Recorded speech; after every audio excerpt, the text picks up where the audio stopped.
For USCFootball.com, I'm Keely Eure here with Dan Weber for instant analysis of USC's fourth Holiday Bowl practice. Now, the number 4 is debated between USC and us. Officially, it's the fourth practice, but we've been told that there were other practices sprinkled in. So we'll just go with the fourth, but there's different numbers. But Dan, what did you take away from the first time we'd seen USC, their players and coaches, since actually the UCLA game in November? Yeah, 24 days. So they're pretty upbeat. I mean, they feel very good about themselves, and having Brett Nealon back and Marquis Stepp and both of them in pads, and I mean, it looks like Nealon feels like he's going to be back and ready to go, and then Marquis Stepp is going to wait and see. He had the Tua Tagovailoa surgery. They called it tightrope surgery, and so. I think there's a chance. I would have probably not guessed that there's a chance, but he was real pleased that he got to be out there in pads today and just start working his way back in. Is there enough time? We'll see. But as he said, it'd be good to get this game in to kind of get ready for Alabama in the next game. So they're looking ahead. Yeah, a good mindset to have, I guess. Now, like I mentioned, since this was the first time we did see the coaches since the news broke of Clay Helton returning and Graham Harrell returning as well, we got the thoughts from Clay Helton about his return. Some of the details, he was a little elusive on some of them. He said that he felt the support from Carol Folt and AD Mike Bohn from the moment they both got on campus. He said their support fueled him and the student athletes to finish strong. But then when asked about the tough decisions that Mike Bohn alluded to in his statement of support for Clay Helton, Clay said that he's focused on the bowl game, did not want to give any answers or leeway about what would happen with those tough decisions. But what were your overall thoughts from what he had to say on his return? Well, I think no real explanation for the 11 days between the UCLA game and when the announcement was made. Talked a lot about how excited he was to see the reaction of the kids, and that they were happy that this was his second. He had, I guess, 2 really, really happy moments, he said, at USC. Once when he got the job, and then the other day when he could see how the kids reacted to Mike Bohn telling him that Clay was coming back. So but not a lot of specific talk about, Clay mentioned, again, national championships and not lowering the bar and being able to have the resources and the backing to do some things. But then when you said, when anybody, what exactly are those things, Clay? We didn't hear much of that, other than the Graham Harrell part of it. That was, that's the big part that they had to address immediately. Probably got much more from Graham Harrell himself about his thought process, his decision making, and a lot of interesting stuff from what Graham Harrell had to say. Yeah, I thought Graham Harrell's interview definitely won the day. He had a lot of details that we wanted to know about, and when he was asked about the decision process he had to go through, he kind of laughed and said it was stressful. He said, especially when thinking about Texas, he'll always think about Texas as home. He joked that he's starting to think his wife thinks that California is home, but he said that over and over, USC is a special place with special kids, and he thought that this is the place where it's the easiest to win a national championship. And then he was also told about Keaton Slovis's Heisman odds, which he didn't know about. And then once he was told, he kind of laughed and he said, "That's good for business, right?" He said, "It's good for the university, for Keaton." And then he said, "Good for me too." So it was interesting seeing the thought process that went into his decisions in the last couple of weeks. I mean, he's about as upbeat as you could possibly be. I mean, he's saying, and his rationale for Keaton was he's surrounded by so many good players. And he said, I think he's got as good a shot as anybody. That's amazing to hear that kind of talk, and which means that it kind of has to happen next year. So Graham Harrell is, you couldn't ask for anybody to be more positive about, and we've got a lot of people that aren't very positive about this program, and had they been here, standing there listening to Graham Harrell talk, I'm thinking there's some heads that would have exploded. That this was something. A lot of people that have been posting recently haven't been hearing or saying, and here he's talking about winning national championships and the best place that he had. And he talked about some opportunities for both head coaching and going back to Texas, and the opportunities were better here, and that the essential opportunity is winning national championships. And this USC, he said, USC is one of the few places where you can do that. And that's kind of talk that we haven't heard much, and to hear it from both Clay and Graham, and I know people are going, what? What are you talking about? And yet, there it is. I mean, it was an interesting place to be at that practice and after the practice today, in terms of the way people are, feeling good about this program, and yet they got an Iowa team to deal with that's going to be a real challenge and a real testimony to, is this team moving in the right direction or not? Yeah, and there wasn't much Iowa talk because there was so much news that transpired between media availability sessions. But then we actually got to talk about the fans and how there's kind of a disconnect from the positivity that you mentioned and how the fans are so mad. And so players and coaches were asked about that. And they said that they don't really listen to it. But what was the feeling from the players that we talked to about there was a lot of vitriol for their coach that's returning? You know what? I think for that part of it, the players mostly said, we just block that out and we don't listen to that. I think Clay addressed it in terms of being liking how much passion there is among the USC fan base. And I think we all know what we're talking about when you're talking about how passionate the USC fan base is right now, and about how directing that passion in a place where it's not directed now. How do you do that? You got to beat Iowa. You got to, play Alabama in the next game. You got to really, do some things and not just talk about them. But it is interesting. They're not, by listening to the rhetoric, you're not hearing any lowering of the bar. I mean, there's nobody saying, well, and I know people would say, wait a minute, you're talking national championships, you can't win the Pac-12 South against the team you beat? Hey, what's going on here? That's a good question. Yeah.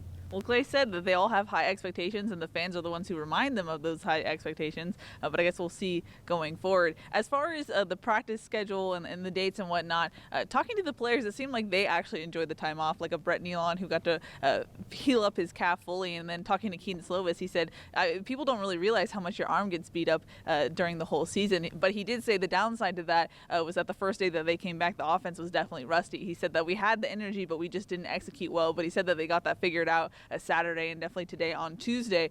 But I know there's a lot of debate, and you wrote a column about the practice schedule. And the Holiday Bowl, infamously for Clay Helton, was where he kind of let off the gas and then got beaten by Wisconsin in 2015. So it's been something that we referred to when we talk about practices and physicality and going full speed. Do you think that lesson has been learned this time around, or is this still a little bit of a trial and error?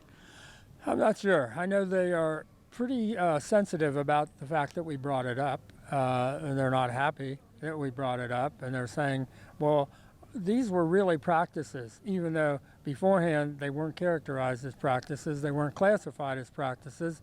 We weren't told, hey, you can, come and cover them or not cover them or whatever. They were kind of in, no man's land. Obviously, last week and weekend, we didn't have any understanding that there were 4 practices.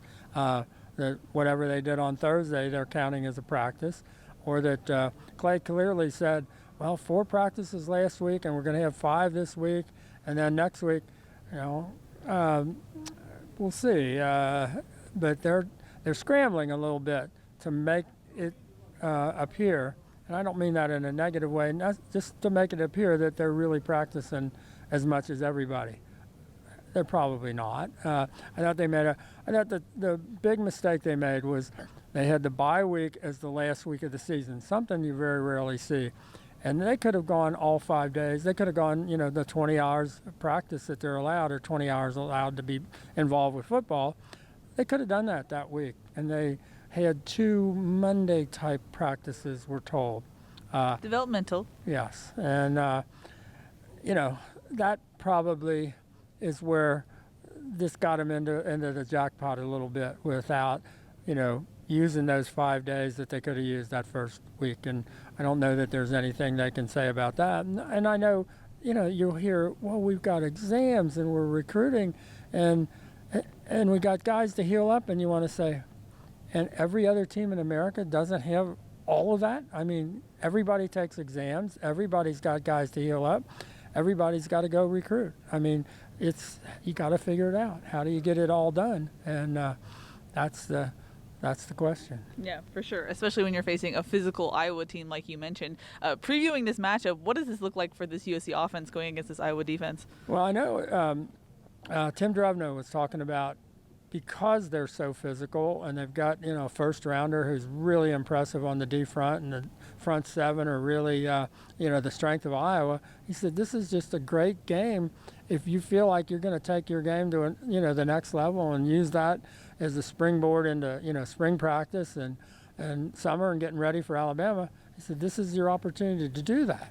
He said, now, what you got to understand is they got guys, they're going to hit you with both of their arms and get up underneath you, and they're going to try to take your, take you out of the play. He said they're going to come after you, and we have to be ready to do that. And he said we have to be smarter on down and distance. He said, I don't know that we've been as good on that as we have been.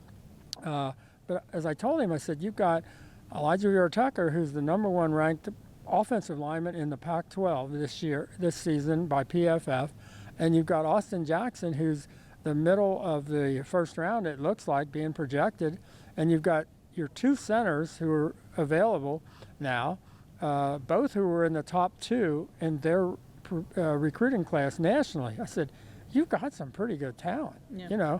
Does this not have to be a team where you can say, if they drop 8, we're going to run it down their throats, and we're just going to keep running until they stop, dropping 8, and we're going to take advantage of that.